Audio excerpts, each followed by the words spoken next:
ఎవరు ఎవరు ఎవరక్కడ? తలుపు తీయండి, తలుపు తీయండి. ఏయ్, ఎవరక్కడ? ఎవరు ఎవరు? తలుపు ఎవరేశారు? తలుపు తీయండి. ఏయ్, చెప్పేది మీకే. హెల్ప్, హెల్ప్, తలుపు తెరవండి. Help, help, help. తలుపు రావట్లేదే.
రిమోట్.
దెన్ మీ అబ్జర్వేషన్ అంతా అయిపోయిందా? Yes sir. సార్, క్యూరియాసిటీతో అడుగుతున్నాను, ఆ ప్రకాష్ కేస్ గురించి కొంచెం ఎక్స్ప్లెయిన్ చేస్తారా? He seems peculiar. ప్రకాష్ అతను మన దగ్గర అడ్మిట్ అయ్యి 2 నెలలు అయింది. అతని మనసులో చాలా భయాలు. He has got more phobias. దాన్ని ఇప్పుడు సైకలాజికల్ ట్రీట్ చేయడానికి ట్రై చేస్తున్నాం. Hope he will be better soon. Sir, అతని కఫ్స్ వేశారు.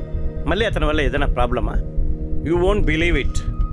అతను ఇంతకుముందు 12 సార్లకు పైగా సూసైడ్ చేసుకోవడానికి ట్రై చేశారు.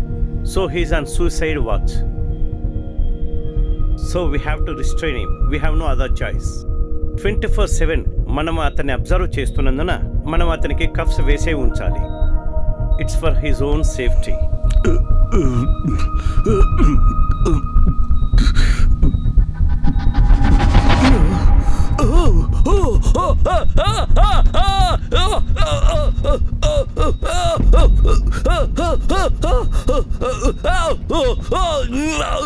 డాక్టర్, డాక్టర్, నన్ను బ్రతకనివ్వట్లేదు డాక్టర్.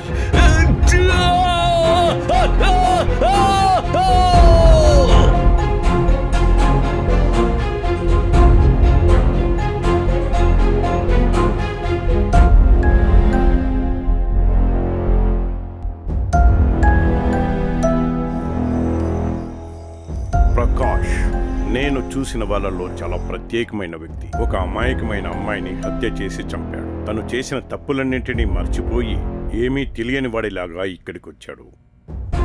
అతని ఇంట్లో అడుగుపెట్టిన ఆ క్షణంలోనే నాకు తెలిసిపోయింది అక్కడ తప్పు ఏమీ లేదని. There is no negative energy. అక్కడ ఉండగానే నాకు తెలిసిపోయింది. బట్ అతని మీద నాకు చిన్న సందేహం ఉండింది. My intuition told me that there is something fishy about him.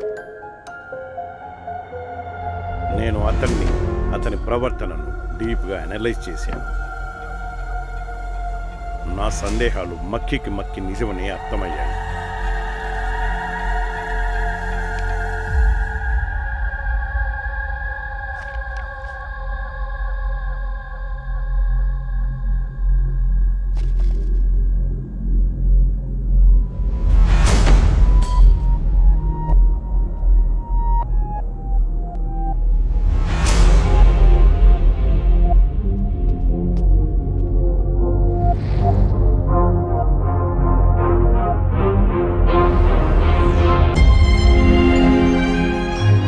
అదంతా పక్కన పెడితే అన్నీ అతనికి వ్యతిరేకంగా ఉన్నట్టు అతను నమ్మే వరకు ఆగాను.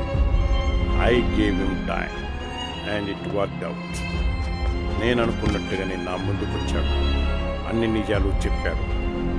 I was shocked. ఎటువంటి పాపం ఎరుగని ఒక అమాయకురాలిని ఎంతో భయపెట్టి కొంచెం టార్చర్ చేసి హత్య చేశాడు. ప్రకృతి మాత్రం తనను వదలకుండా వెంటాడు. ఆమె భయం కారణంగా అతను చదివిన ఆర్టికల్స్, సేకరించిన విషయాలు, చేసిన పనులు ఇవన్నీ మెల్లిమెల్లిగా మనసులో స్థిరపడి ఒక సమయంలో రిప్లికేట్ అయ్యాయి. ఇలా ఆత్మగా మారి అతను పీడిస్తుందని నేను చెప్పిన విషయం, అతన్ని భయపెట్టాలని చెప్పిన ఒక అబద్ధం, ఆ అమ్మాయికి జరిగినదంతా ఇతను క్రియేట్ చేసినదే. కానీ ఇతనికి జరిగాయి అని అనుకున్నవన్నీ అతని భ్రమలు, illusions. They were just only his illusions. Nothing was true. అతను చేసిన తప్పులకు అతని జీవితం సాధారణంగా ముగిసిపోవచ్చు. కానీ ఇప్పటి నుండి ఒక్కొక్క రోజు, ఒక్కొక్క నిమిషం, ఒక్కొక్క క్షణము భయంతోనే జీవించాల్సి ఉంటుంది. ఇదే నీలా అతనికి వేసిన శిక్ష. You deserve it Prakash, you deserve it.